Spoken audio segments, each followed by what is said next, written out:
Well. So we left off North Carolina. We headed to North Carolina.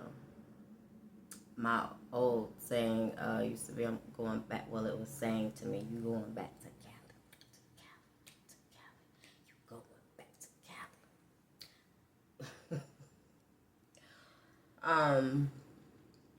Okay, so now this is roughly 10 years ago that I come to North Carolina. And honey, when I come to North Carolina,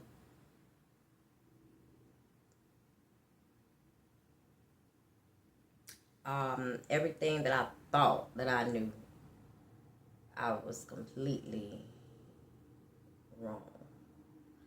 So I'm gonna start with, first of all, AB go have him a drink. Okay. Myself, I prefer, always herbal medications as opposed to alcoholic beverages. I did not drink, could not drink before I came to North Carolina. Once I got in that house with AB, I was drinking, and not only was I drinking, I was drinking hard liquor, straight, no chaser. Okay. At first, it was really difficult adjusting, and then he would be like, "Well, why don't you go walk or something?" Being sarcastic, but you're right. So every day I started walking after I would take Genesis to the bus stop. I would walk the neighborhood. And I ended up losing like 10 pounds. I didn't deviate from my eating routines or anything like that. But it was good. It was good for me. So, come to find out, my dad was behind on his mortgage nearing foreclosure. Now, mind you, his brother does live across the street. I'm going to say that because that's a fact. And it's not that he couldn't pay it. I really think that once the doctor told my dad that he could not work anymore, I really think that did something to him that put him into a state of depression. Like, because I think he's probably worked since he could, remember. Mind you, this is in the 50s coming up. They in the cotton fields still. This is backwoods Utah, Alabama, So I really think that did something to him. So it wasn't the money issue. It was more so just, I think he just, that something broke, and that was the beginning. So I was able to get a modification done, got that squared away. He couldn't believe that I got it done. He ended up helping me with my deposit on my apartment, which was right up the street from him. So, trigger warnings. That's all I can say. So here's where I'm going to have to go back a little bit to the childhood. So, and let me go ahead and say this. If you don't want to hear the truth, you're not ready for the truth, you might want to keep moving. Truth shall reign supreme. It's time. We can't keep running from the truth. We're going to have to acknowledge the truth in order to get through it, in order to heal, so we can get out on the other side. Because all of this trauma that we're holding, and most of what we're holding, it don't even belong to us. This shit goes generations back, and in essence, it does belong to us. You know what I mean?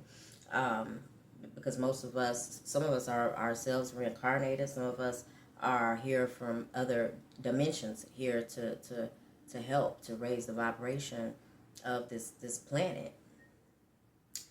Um, so if you can't handle the truth, you're gonna have to come back another time, I guess. But uh, you projecting is not gonna um, make me not serve my purpose. Um, in addition to that, this is the whole purpose of me, um, in essence, putting all my business out, as you would say, um, because it's very, very, very symbolic, and you're going to overstand that and hopefully understand that here very soon. So, um, as black folks, we don't like to talk about stuff that go on in the family. We want to keep it hidden. And the more we keep it hidden, the more it grows. And the more it grows, the more it is used against us.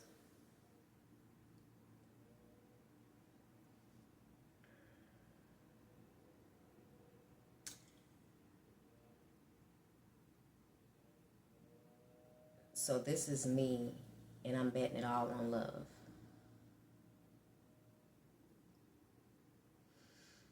So, as a child, of course, well, it's not of course because everybody was not, but yes, I was touched as a child. Um, and in a sense, I feel like I felt like I was responsible.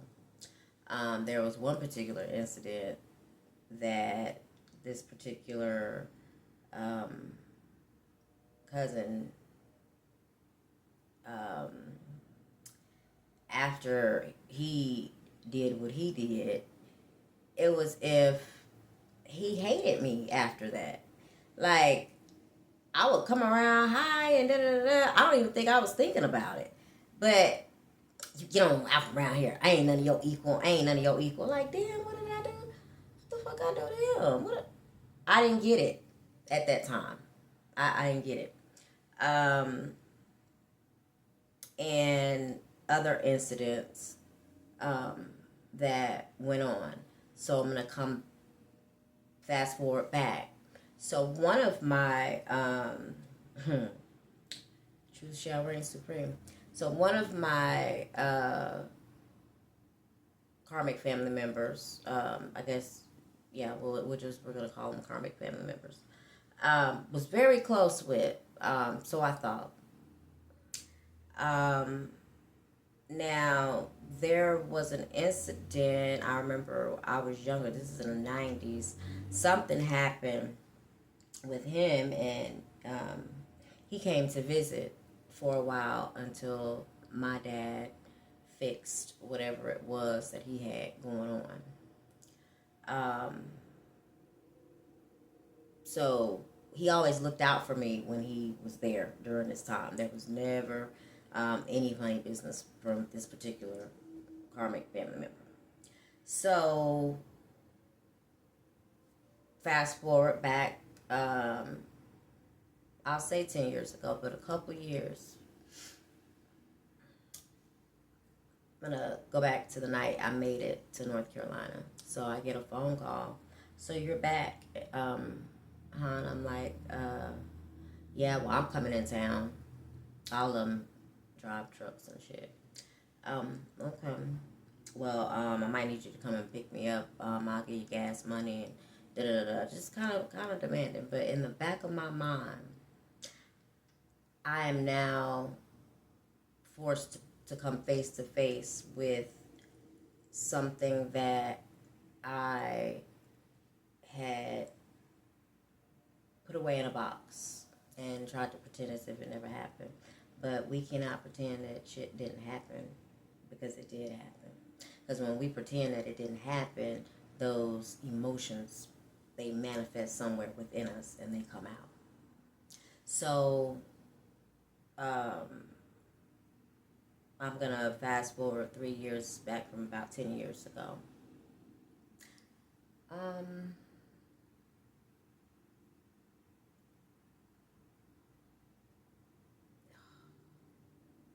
I'm gonna say 1 to 3 years, maybe. It couldn't have been that long. Um, but years prior, it could have been longer than that. But years prior, let's say that years prior, this particular karmic comes through Texas, because I'm in Texas at the time, and hey, I'm in town, come hang out, okay. Um, so I'm excited because I get to um, vent and attempt to get some male advice on the situation that I got been going on, and seem to can't break myself away from. What is wrong with me? So, um,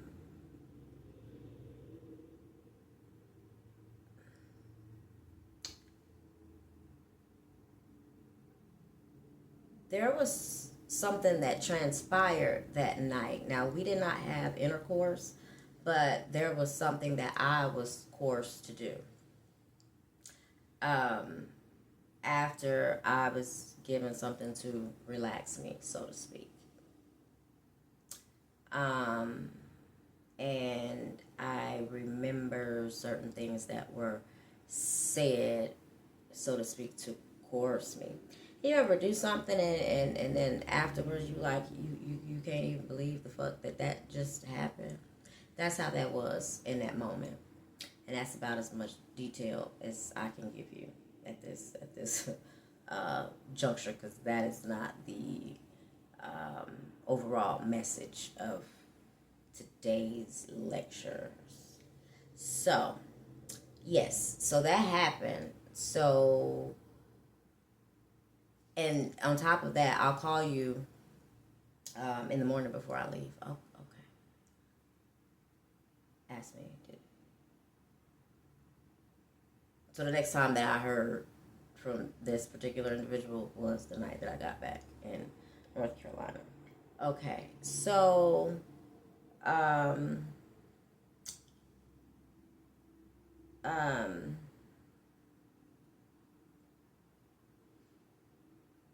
I ignored the phone call when he called back. Um, we finally had a conversation, and I had to bring that up and to address how I attempted to anyway, and it was kind of breezed over, like, what did it make you feel dirty?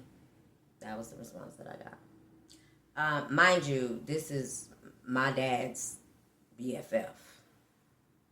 Will do anything for him. Anything that I ask my dad for is like cutting uh, teeth. It's a problem. It's an issue.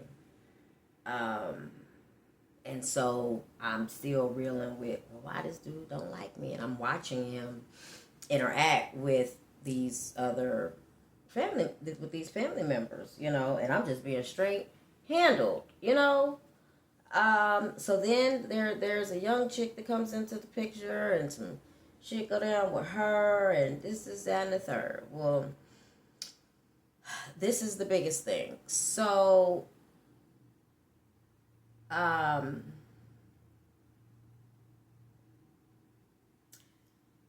this particular karmic family member that I was close to started going through some stuff real bad, and now I'm looking at him in a way that I have never seen him before, um, like defeated, and all I did was be me.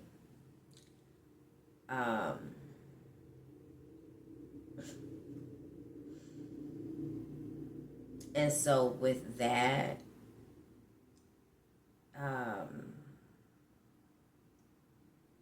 there was some taking advantage of. So don't get me wrong. I own all my shit. Um, but I will say that there was some manipulating, a lot of manipulating going on, and there was even I'll come back to that. So my dad is we done got into it, and we're back to the DNA thing, and let's just get a DNA test, and it always ends up with a fallout. So by this time, I'm feeling defeated. I feel like I just cannot get ahead. This one over here, he seems like he always bounce back from everything. What are you doing that I'm not doing? You know what I mean? So we start hanging out, and then it goes to, I know it's fucked up, but I'm in love with you. This is him telling this to me. And I don't even think it was that. I think it was just the love that I showed. Not having anything to do with that energy. So, needless to say, long story being made short, I got to a point of, fuck it, I'm not his child. And there was a, what some would call a taboo relationship with this karmic person.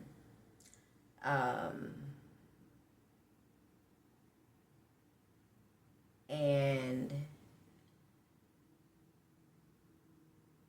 I started to pay attention to patterns. And then it was like, once my discernment started kicking in, and once I started paying attention to my discernment and putting action behind that and trying to pull myself away from the situation, it was things that were done that would pull me back into the situation. There were things going on behind the scenes that I didn't know about, put it that way. And there would be things that he would know, and I'd be like, how do you even know about that? What else?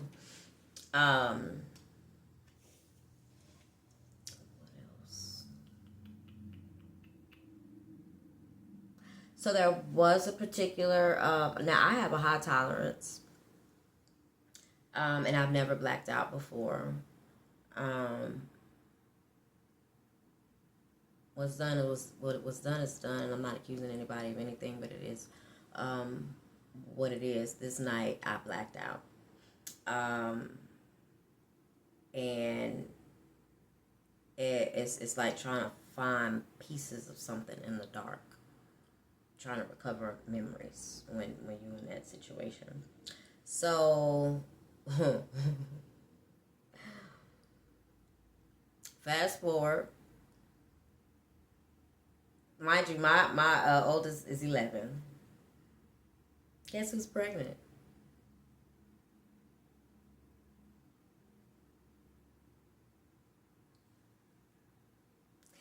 Yeah. Now, I had met this guy, and he and I had an encounter, but it was anything is possible, But it was not enough. Innately and deep down, it was not enough to, and I think we both knew that. The situations just kind of, we both just kind of coasted. The situations just kind of fit. All right. So, now here's where I guess I'm gonna be tested. Now, shout out to Miss Sale. She's my 10th grade literature teacher, Garringer High School. She encouraged me with my writing. And I remember writing a paper on abortion and how I felt on abortion. And nothing had changed. But how Did this situation make it okay? So at the end of the day, I knew if I laid on anybody's table that would fuck me up. I knew it would mess me up. I already knew that. So innately, I knew it wasn't an option. So I don't care how much I went back and forth, you know. And then another thing, when I found out he was the first person that, you know, I went to trying to ask questions, and he laughed at me. And was like, and looking back on it now, the laugh was like he knew.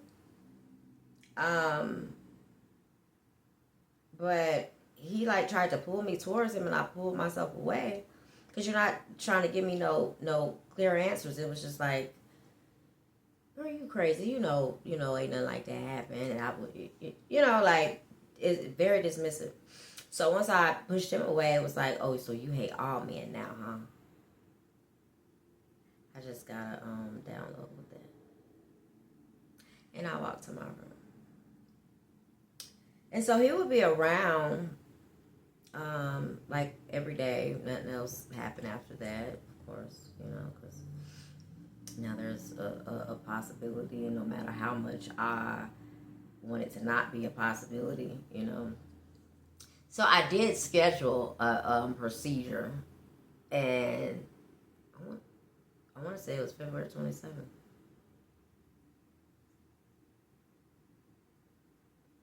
And that is the day that the dude popped up.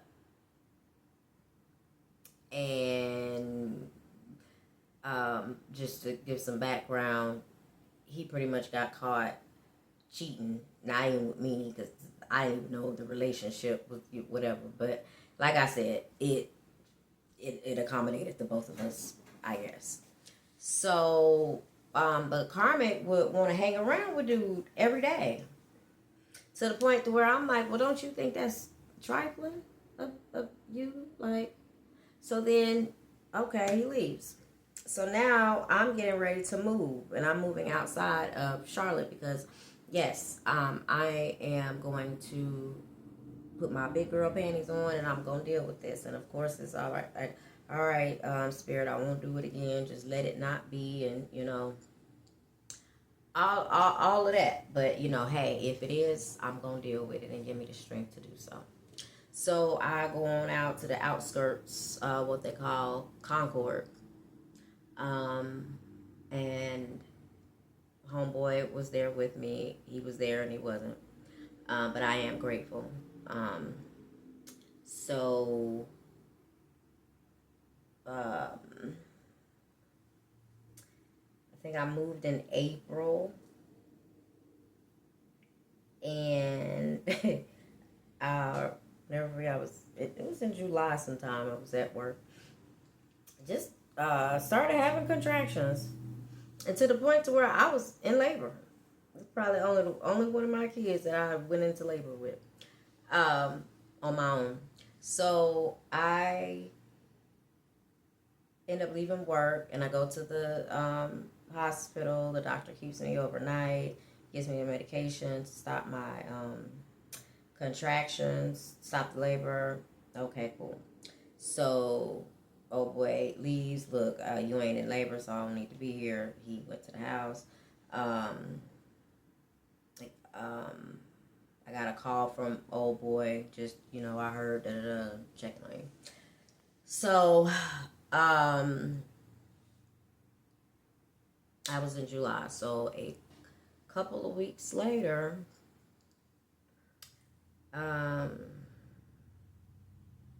August 22nd,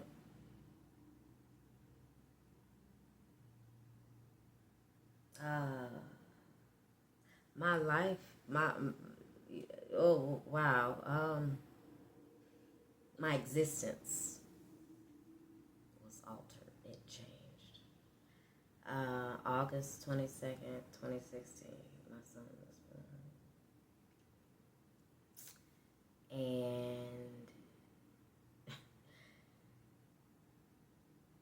And no, I didn't. I didn't know. And maybe I was so focused on me needing him not to belong to the karmic, Um, so homeboy is adamant of giving him his name, and I am adamant on Levi.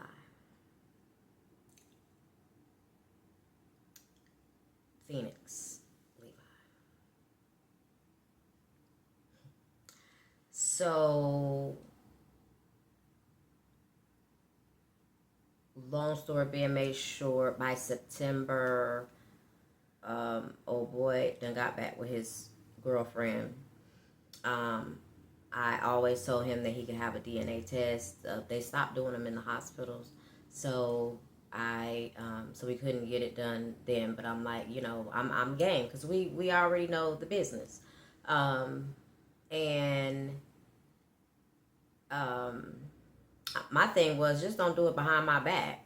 So once he went back over there, I didn't want to let my baby go over there. But then you know what? It got to a point, and Spirit was just like, go ahead and let him go. And of course, I had already called it. They did exactly what I said they were going to do. And I wasn't messed up about the DNA test. My thing was you ain't have to do it behind my back. Shit, that was my thing. But of course, he's trying to prove himself at this point. So okay. So he comes, he shows me it's not his. Of course, my heart breaks.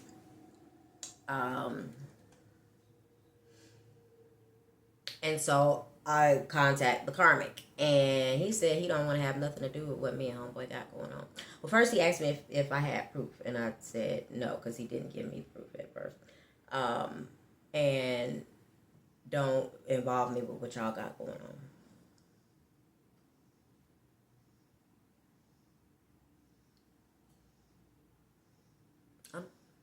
I'm sorry. Do what now? Don't involve you. And mind you, he's in a new relationship now. And wait a minute. What's this? That's is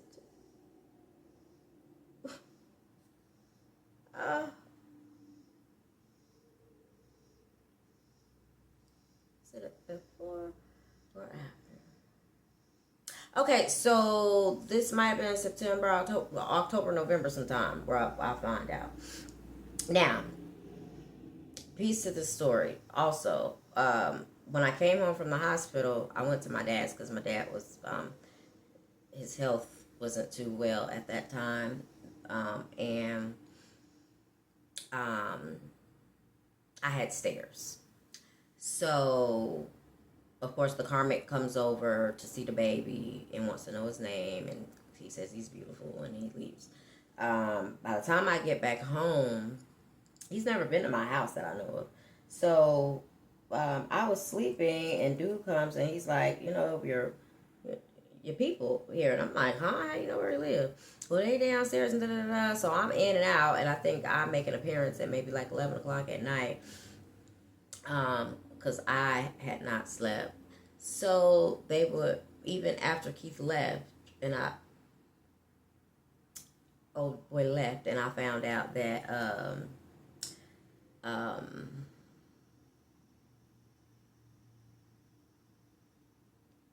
the DNA.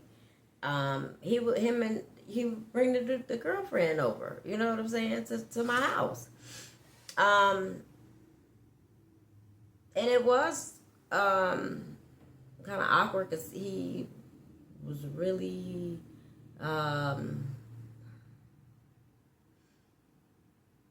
when it came to Levi, really, like, old girl would try to hand him to him, and he would just have this awkward look. Like, I don't know how to describe it. But, so, I'm not I think we had got into it one morning, because they did some, we just got into it one morning. So, after that, they had left. And then that's when I found out about the DNA, and he's like, y'all deal with that, don't involve him, the whole nine. So, yeah, I had to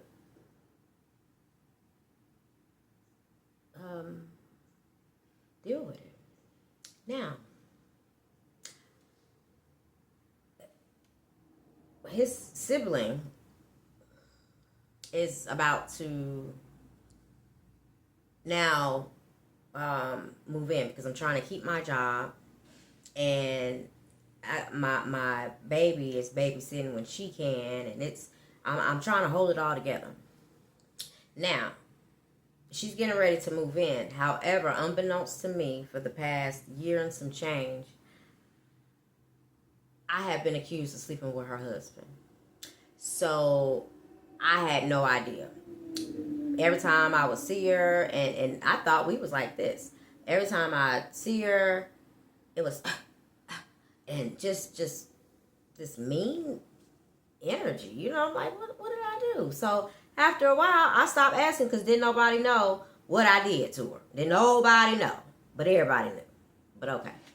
So imagine that, right? You thinking that it's your husband, baby, but it's you.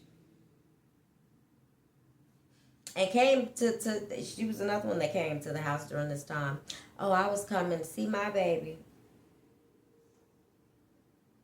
Girl, I haven't seen you in how long? And then that's when she revealed to me that she thought that I was sleeping with her husband because her nephew was staying with me at the time, and the nephew and the husband were extremely close.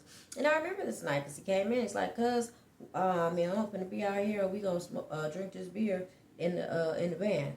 All right, I'm in my bed, I'm my own body. So she said she just pulled up and seen the van and assumed.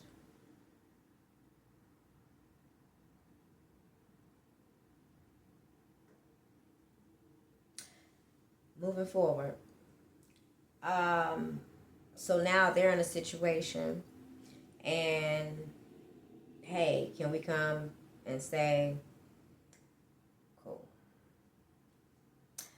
So I'm gonna try to whip through this next little bit because it's I ended up getting accused again. It was really no apology. It was more so of a he has me like this. He has me like this. And it was something about that just drove me nuts. And now I know is that I feel like you're not taking responsibility. You're still putting it, you can't put you chose to, we're going to come back to that. But anyway, to the point to where I was even punked. So, fun fact, I was made to be quiet coming up. I could not express how I felt. I could not express my truth, even if I did not do it. Yes, I did it. I couldn't say that I did it because I always had somebody else talking for me. But it was just like almost beat out of me that you don't talk back, because it was so much of you don't talk back. So it was scared out of me to say how I felt or to speak up for myself, because I was always told not to. Hence the dinner scene. You're too afraid to talk to anybody. That used to be me. You're too afraid to open your mouth. Stand up for yourself. That used to be me. So moving forward,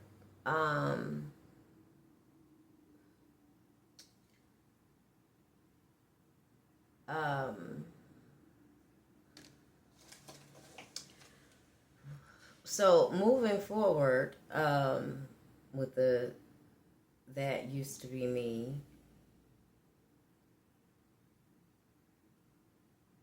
I was pumped by my family, so I allowed everybody else to pump me, pretty much. I wore my heart on my sleeve.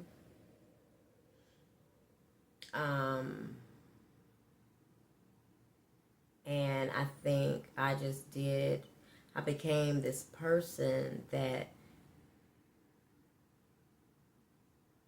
was tolerable to everybody.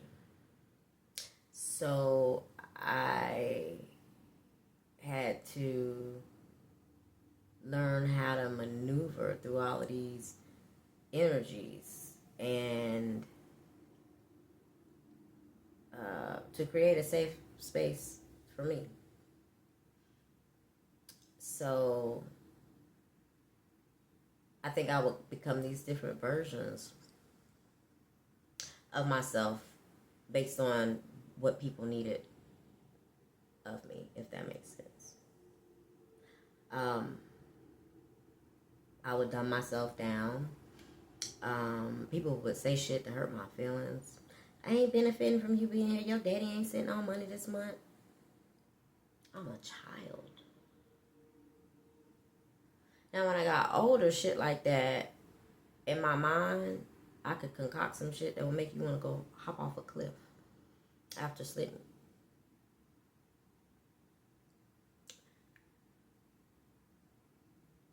But I would be like, that's going to hurt their feelings. The fuck, they hurting your damn feelings. But see, one thing about me, I've always listened to this inner voice inside my heart. It's always been something bigger than me operating and at play. And that voice has always been louder than any other voice I think I have ever heard. My inner voice. So now, it got to a point to where I used to pray to make me a bitch so that I can get respect, because it looked like women that and didn't give a fuck, and didn't feel something in their heart, and made that normal. That's what I was asking for, because that's what's respected. Why I can't be like that? Why you make me like that? I want to be like that. What you mean? Over here, my heart on my sleeve, and I got to feel all these different damn energies and pick up on these people who don't like me.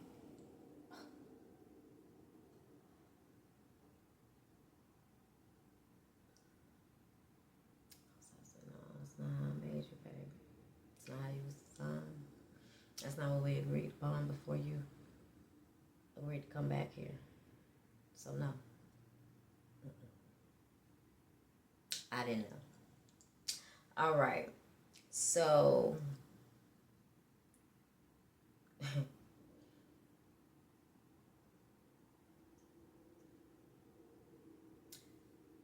I'm supposed to get help with babysitting. I didn't get help with babysitting. So everything eventually snowballed the following year with my daughter, her attendance, me trying to work, maintain, all of that. Now, by this time, Levi's come, he's about 9-10 months, and I meet this friend. Cool. Like, this was my dude. Like, we had a routine every week.